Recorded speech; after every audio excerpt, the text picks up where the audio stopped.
오늘 창세기 42장 18절부터 25절의 내용을 보면요. 요셉은 형제 중에 한 사람만 옥에 갇혀 있고 나머지는 곡식을 가지고 집안의 굶주림을 구한 후에 막내 아우를 데려오라고 명을 합니다.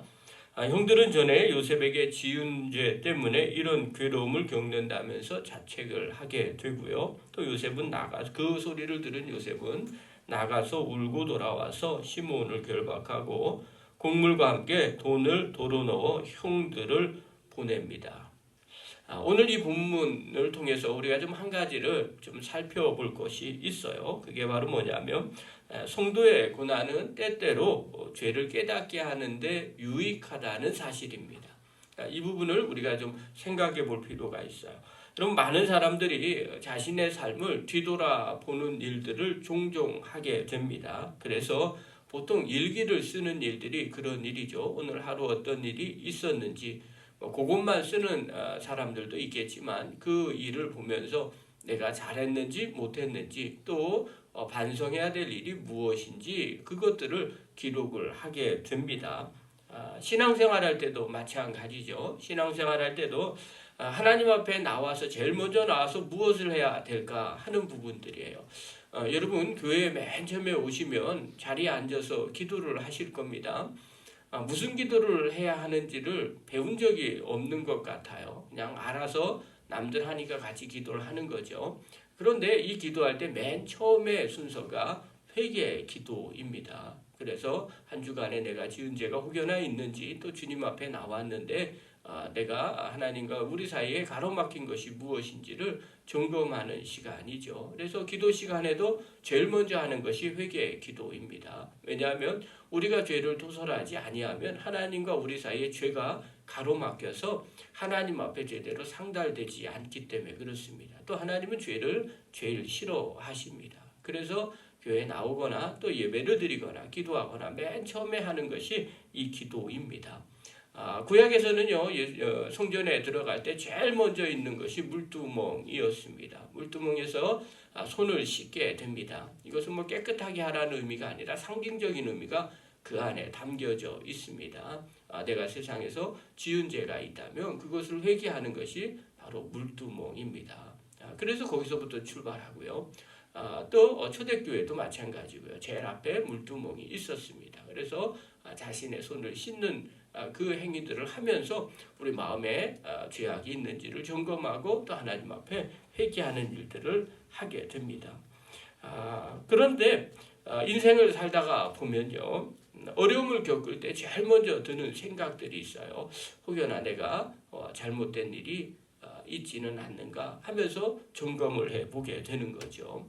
그래서 신앙생활할 때 회개하는 것, 또 큰 고난 가운데 있을 때 더 그런 생각들을 하게 되죠. 하나님 앞에서 혹여나 내가 잘못한 일이 있어서 이런 일을 겪고 있지는 않는가 하는 것들을 점검하게 되는 거죠. 그래서 성도들에게 있어서 때때로는요, 고난은 이런 유익을 가져다 준다는 사실입니다.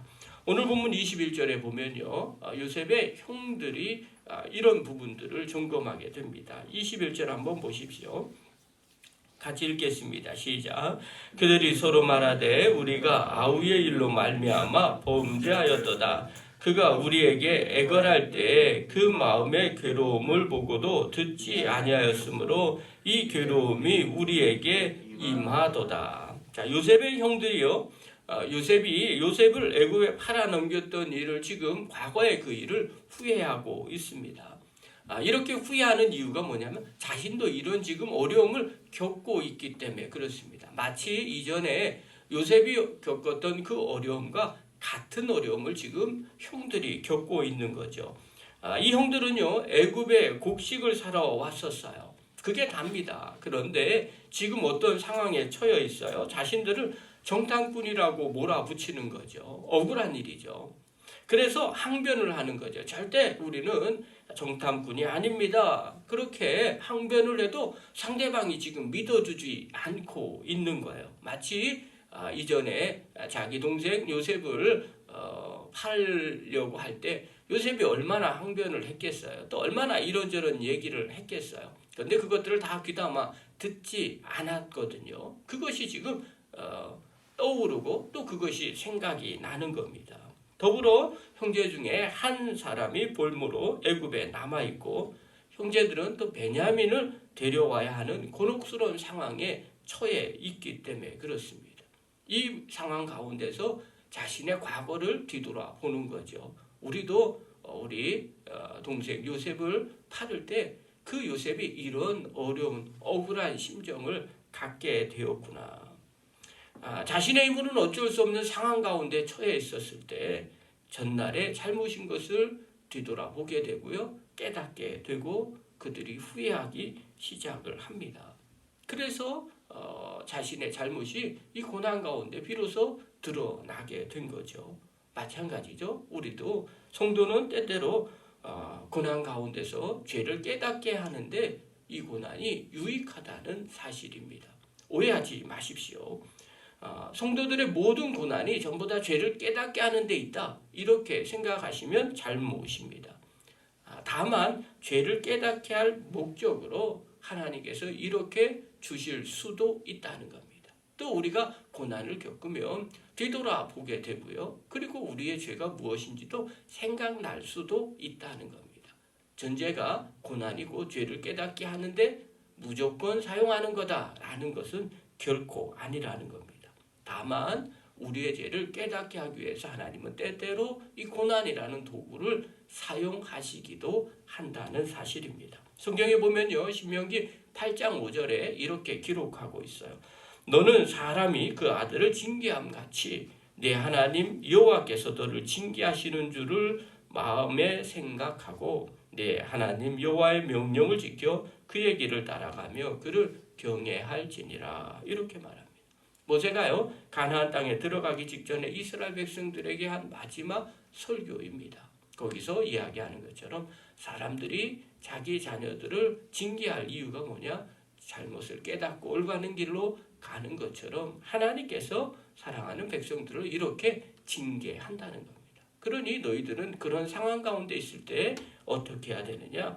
여호와의 명령을 잘 지켜서 그를 경외하면서 가나안 땅에서 살기를 바란다. 이렇게 모세가 이야기하죠.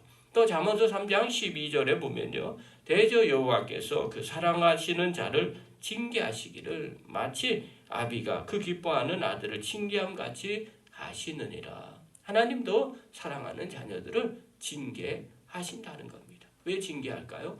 깨닫게 하기 위해서, 또 올바른 길을 가게 하기 위해서 하나님은 때때로 성도들을 징계하시기도 한다는 겁니다. 실제로 이스라엘 역사를 보면요. 하나님은요. 고난을 통해서 죄악을 깨닫게 하십니다. 그리고 하나님 앞에 돌아오게 하십니다. 이스라엘 백성들이 하나님 말씀대로 순종하지 아니하면 하나님은 이런저런 고난을 그들에게 보내십니다. 그리고 그것들을 통해서 그들이 다시 하나님을 부르짖게 하고 찾게 하고 또 하나님 앞에 나오게 하는 도구로 하나님은 종종 사용을 하십니다. 그러므로 성도들이 당하는 고난들이 있습니까? 그것은 때때로 죄를 깨닫고 회개하는데 유익하다는 사실을 늘 마음 가운데 새기셔야 됩니다. 그렇다면 이런 질문이 들죠. 그러면 우리는 고난을 어떻게 받아들여야 될까요? 저는 두 가지로 생각을 합니다. 첫 번째입니다. 무조건 피하는 게 능사가 아닙니다. 고난 당할 때는요. 첫 번째 고난의 의미를 아주 깊이 생각하고 잘 분별하실 줄 아셔야 됩니다. 내가 잘못해서 당하는 고난인지 아닌지를 분별할 줄 아셔야 됩니다.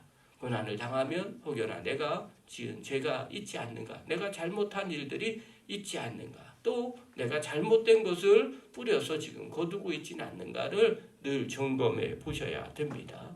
그래서 잘못된 것이 있다면 돌이키셔야 되고요. 또 내가 지은 죄가 있다면 주님 앞에서 회개하셔야 됩니다. 그럴 때 그 고난은 나에게 유익하게 됩니다. 두 번째로는요. 신앙 때문에 겪는 고난이라는 판단이 생기게 되면요. 그 고난은 즐겨야 합니다. 신앙의 고난은요. 우리의 믿음을 더 굳건하게 만들어 줍니다. 그 고난이 그 사람의 믿음이 어떠한지를 증명해 주기 때문에 그렇습니다. 사람들도 마찬가지입니다. 평상시에는요, 그 사람의 인격이 어떤지를 잘 분별해 낼 수가 없습니다. 그러나 코너에 몰리면, 극한 상황에 되면, 고난 가운데 있으면 비로소 그 사람의 진면목이 드러나게 됩니다. 어떤 한 분이 자신의 간증을 이야기하는 것을 들었습니다. 주변에서 자신의 욕을 하는 것을 한 번도 들어본 적이 없다고 이야기를 합니다. 주변 사람들이요. 그러면서 그렇게 착한 사람이 어디 있느냐라고 이야기를 할 때 이 사람이 이렇게 대답을 했어요. 천만의 말씀이라는 거예요. 다만 자신은 욕을 그렇게 잘할 수 있지만 다른 사람보다 더 많이 할 수도 있는 사람이라는 겁니다. 그러나 내가 만약에 그런 상황에서 욕을 하면 그들과 똑같아지기 때문에 싫어서 안 할 뿐입니다. 이렇게 이야기하는 것을 들었습니다. 그 이야기를 듣는 순간 저 사람 정말 대단한 사람이구나 하는 것들을 깨닫게 되었습니다. 어려운 상황 가운데 있으면요, 누구나 자신의 감정을 여과 없이 드러낼 수도 있습니다.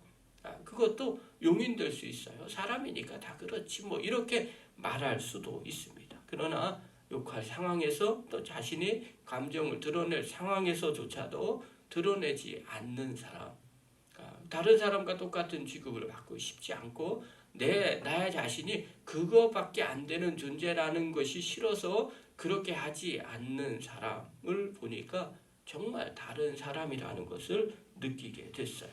여러분, 감정대로 내 감정대로 똑같이 한다면 그것은 똑같은 사람일 수밖에 없는 거죠. 그러나 그런 상황 가운데서 믿음의 선택을 하고 나아가는 사람, 그 사람이 진짜 믿음의 사람입니다. 예수님께서는요, 꼭 병을 고쳐주실 때 하신 말씀이 있어요.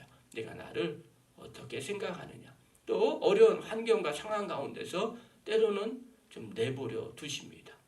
어떻게 예수님이 저렇게까지 하실 수 있을까라고 이야기할 정도로 주님은 그냥 내버려 두실 때가 있어요.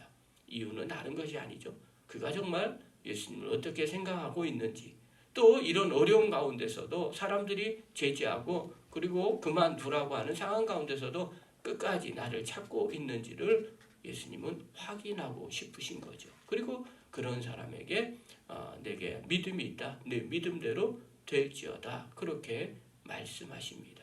사랑하는 성도 여러분, 또 오늘 영상을 보는 귀한 성도 여러분, 우리의 인생 가운데 어려운 문제 만납니까? 그 어려운 문제가 그냥 어려운 문제가 아닙니다. 우리가 죄를 깨닫게 하는데 하나님이 사용하는 도구가 될 수도 있습니다. 또한 내 믿음을 드러내는 아주 중요한 기회가 될 수도 있습니다. 고난 가운데 낙심하지 마시고 잘 분별하시고 지은 죄가 있거나 혹여나 내가 잘못한 것이 있다면 깨닫는 계기가 돼서 또 한 단계 성숙하시고요. 또 주님 앞에 믿음을 드러내는 기회가 된다면 믿음을 드러내서 더 믿음이 한 단계 자라나는 하나님의 거룩한 종들 되기를 간절히 축원합니다.